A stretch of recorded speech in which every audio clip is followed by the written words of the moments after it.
Hey guys, it's Evan and Harrison from the Wildlife Brothers, and here on the channel we just hit an absolutely mind-blowing accomplishment, our first 1,000 subscribers, and to celebrate that we're going to be making a very special video for you guys. Today we're going to be shooting our first ever Q&A video, and that's kind of our way of saying thank you and letting you guys know a little bit about us, about our process, and about the history of the Wildlife Brothers, because over the last 2 years we've been making these wildlife videos and we really had no expectation that we would ever be able to reach 1,000 people and have 1,000 people subscribe to our channel and join this little community.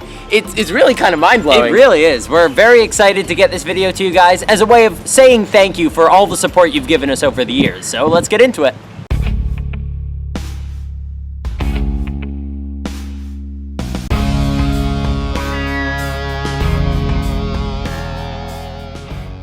So some questions from some family friends now. So hi to Sienna and Soleil. Hi. So they ask, have you ever seen a sloth and what are your favorite animals? So we have seen sloths when we were down in Costa Rica. We had the privilege of filming some of them up there. So that was an absolutely incredible experience. And what are your favorite animals, so bro? Ooh, that one's really tough. I can't say I have a personal favorite animal. It kind of depends on what I've been looking at recently. So in the last couple days, I've actually been reading up on a lot of different centipede species, so they're kind of at the top of my list right now. Yeah, I think I'm the same way. I don't really have one specific favorite animal, but I guess if I had to pick, I've always loved blue whales. I think they're awesome, so I'm gonna say the blue whale for this one. Awesome. All right, so this is a question we actually got asked a number of times with some different wording, but the general question is, what is your number one lifer to find, or what is the number one species of animal that you guys have always wanted to find on your adventures? We got asked this by our friend Alan from Wild Encounters TV, our buddy Ian Phillips from the UK. A couple other people wanted to know our dream species to come across. Man, that's really tough.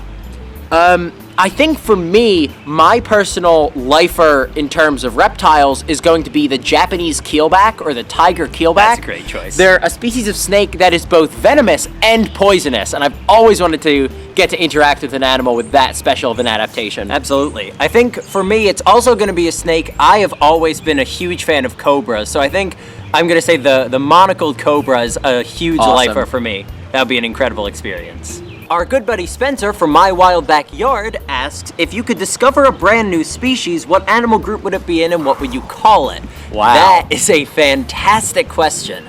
I would love to discover a new mammal species, maybe one of the big cats. Definitely, and mammals, though we are discovering new species of animals every day, mammals don't come up all that often. That's true. Hear, rarely about a new species of rodent or bat, but discovering a new species of cat, that would be really incredible. Cool. What would we call it?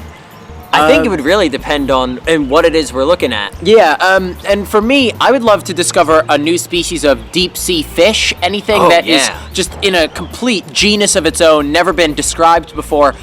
I think for me personally, I don't know that I would name it after us. Possibly I would name it, give it a Latin name dedicated to a zoologist who inspires us. Maybe something Irwini, referencing the Irwin family. Or the common name perhaps could be descriptive of the animal itself. Right, definitely. But yeah, great question. So I think a big cat for you and some sort of deep sea fish for me. Absolutely. So a few questions about birds from our YouTuber buddies. Ben Zeno from The Wild Report asks, what got you guys into birding? So I think we've been birding for most of our lives. Some of the first animals we learned to identify were the birds that were right in our own backyard. The American robin, I think, is the big one. And what got us into birds? I think it was just the fact that growing up in eastern Pennsylvania, we have amazing wildlife here, but when we were a little bit younger, we couldn't really venture out into the woods on our own to catch reptiles and amphibians, and the kind of animals that we would be seeing around the house every day were birds. So that was our first interaction with wildlife, was getting to identify birds and observe their behavior, and that really helped spark the passion for birding that we have today. Absolutely. And another question we got from Cool Critters, now he's also a YouTuber and has a great channel, he asks, what are your favorite birds? Wow. Anytime you say favorite, that's really difficult because I personally don't make a lot of subjective distinctions about animals in terms of favoritism, but definitely some of the most fun birds to film are things like tanagers, and any of the small tropical passerines that we encountered in Costa Rica. Though I would say probably my favorite bird of all time right now might be the southern cassowary from Oceania, Australia. They are just the most impressive looking birds. Giant blue heads, blue and red heads, and just massive bodies. Really, really cool. Yeah, known to be one of the most dangerous birds in the world as well, so they're great. I think I'm the same way as Harrison. I don't have a specific favorite bird, although if we're talking about subjects that we filmed, I think the crested caracara down in Costa Rica is an absolutely iconic species. And the roseate spoonbill down in Florida, those are two absolutely beautiful birds. Definitely. So those would probably be some of my favorites that we filmed. Alan from Wild Encounters TV asks, what was an exciting or dangerous animal encounter you had? And I think that's a fantastic question. Definitely. It's really hard to narrow down just one to call out. I think in terms of exciting, our southern black racer capture from our recent Florida trip was fantastic, because as soon as we knew we were going down to Florida, the southern black racer was a huge target for us. And I think we came across that on the second day of shooting. We did, yeah. And black racers are such amazing snakes, and an animal that we have wanted to kind of learn the temperament of ever since we started seeing videos about them on YouTube. So that was really cool to check that off the bucket list. Ben Dover wants to know, would you guys be able to do more herping on the channel? And the answer is absolutely. We've really been ramping up our herping here in Pennsylvania, actually, with a lot of really cool episodes that we've been able to get filmed, so those will be coming out soon. And between Florida and Costa Rica, we have so much reptile content, so don't worry, Ben, there's a lot more herping content on the way. Absolutely. And our good buddy Rob from SmetLogic has a few questions about herping for us. He wants to know, if you could herp anywhere in the world, where would you go? And if you could herp with any herper in the world, who would it be? So two fantastic yeah, those are really questions. Good. I think if I could herp anywhere in the world, I'm going to say Australia. There's such a diversity of incredible wildlife there that you can't find anywhere else, and it would be such a cool experience to see some of those iconic species in the wild. Definitely, and I think for me, my top choice would be Madagascar. Okay. Because there are so many incredible reptile species that call Madagascar home, between the famous chameleon species that are found there, both the largest and smallest chameleon species in the world are found in Madagascar. The population of cave-dwelling crocodiles, that's really cool. Dumeral's ground boa is a favorite of ours on a personal note. So definitely Madagascar for me. In terms of who would you herp with, if you could herp with any herper in the world, that's a really hard question. And it's funny, Rob, that you should ask this question, because if asked by anyone else, I still would say you, SmetLogic. For those of you guys who don't know who Rob is, SmetLogic is one of the very first herping channels on YouTube, and one of the best in my opinion. Absolutely. And if you guys want to understand why we want to herp with Rob so much, check out SmetLogic's video titled Herping Mexico, or Snakes of Mexico Part 2. That is just one of the most fun herping videos that I've ever seen. Definitely my number one pick would be you, Rob. Absolutely, that's a great choice. I would also say I'd love to go herping with Jack from Jack's World of Wildlife. He is so incredibly funny and entertaining to watch, but also delivers incredible educational segments as well. So I think getting to work with him would be an absolute pleasure and an honor. We got a very good question from our friend Zachary Gray from Life's Wild Adventures, and he wants to know, if you guys could go after any species of animal that is thought to be extinct now, what species would you look for? Great question. And that is a really hard question, actually. It certainly threw me for a loop when I first saw it. But I think my answer to that question would be the Javan tiger. So, of the 9 species of tigers that do exist in the world, 3 of them, I believe, have been declared extinct, one of which is the Javan tiger. So any of the tiger species that are found in Indonesia, I think, would be really interesting to look for, like the Balinese tiger, which is extinct, or the Javan tiger. And the thing about them is there are areas of rainforest in Indonesia that are large enough that there's a possibility that some are still holding on, so I'm really interested to maybe go after them one day. Nature with Gabe also wants to know, what is our favorite way to get our friends excited about animals? That is probably my favorite question in this whole video, actually. Yeah, that's basically our whole life's goal, is to get people excited about animals, people that maybe wouldn't normally be, and to kind of inspire them to want to help conserve the world's wildlife. That's our whole mission in life. So I think the best way to get people excited about animals is to create a one-on-one intimate connection between that person and an animal. So a lot of times what we'll do is we'll go out into public parks or nature preserves in our local area with our friends and just introduce them to any of the animals that we happen to catch, whether it's snakes or frogs or even turtles. Just getting them that up-close experience with an animal will create a connection that hopefully they will cherish and want to continue learning about animals. Right. So anytime that we can help someone hold a snake for the first time or show them a bit of animal behavior through our camera lens that they've never seen before, that's the kind of experience that we live for, to help people have those same experiences, which were ultimately what helped us form this passion in the first place. So yeah, anytime we can give someone an up-close interaction with an animal, that I think is the best way to get them excited about it. So a question we got multiple iterations of from April Flowers, Adrian Barapapa, and Alan from Wild Encounters TV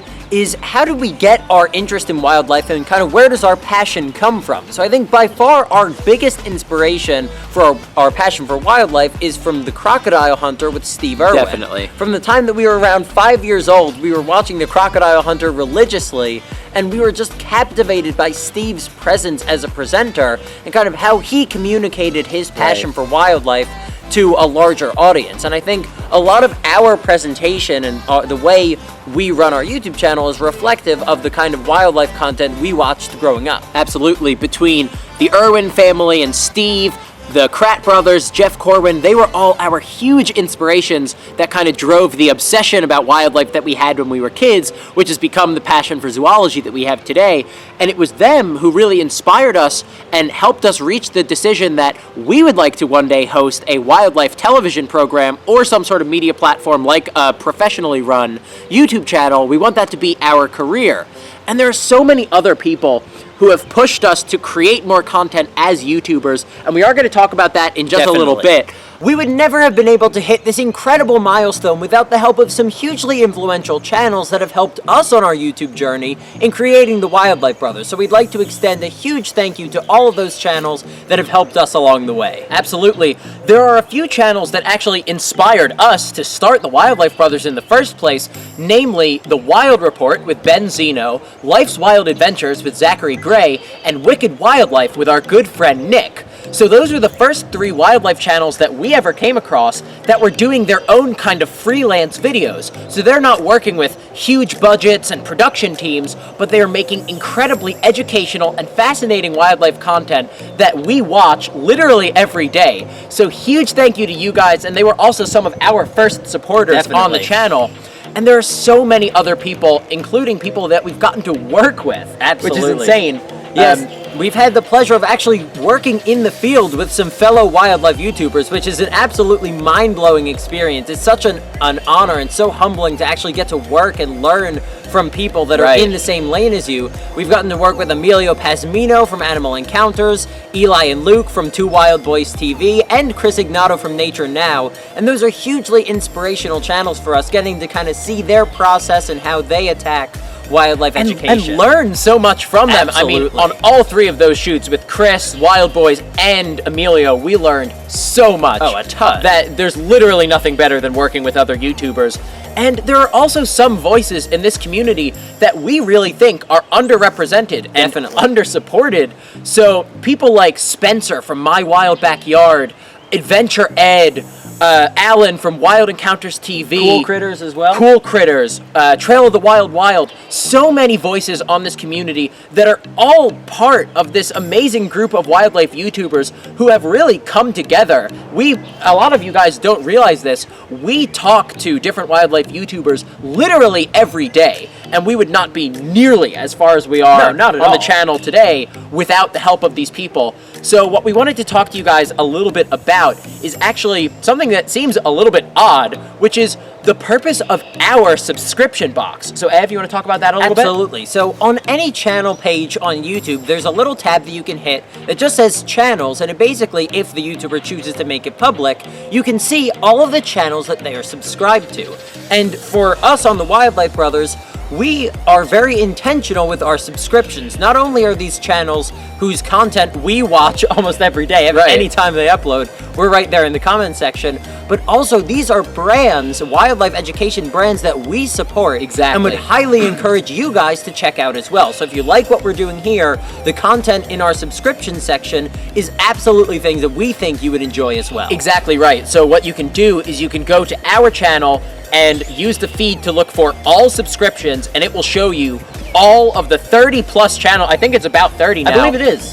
Channels that we are subscribed to, and every single one of them is a channel that we believe in and we want you guys to support as well. So make sure that when you're done watching this video, go give our subscription box a look and see if you can find some wildlife channels that will inspire you the same way that they inspire us. So with that said, that's pretty much everything we have for our 1,000 subscriber special, which even saying it now still is kind of mind-blowing. It's very surreal, definitely. It's really crazy that, you know, in the grand scheme of things, 1,000 subscribers is just a start in terms of the wildlife content creators that have seen real success on this platform.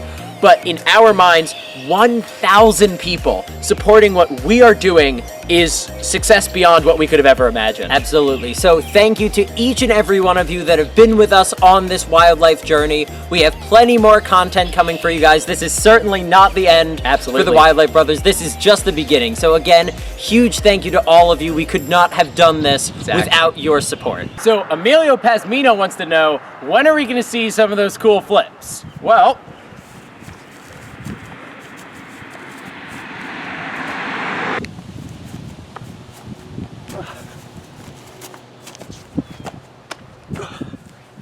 thanks for the question, Emilio.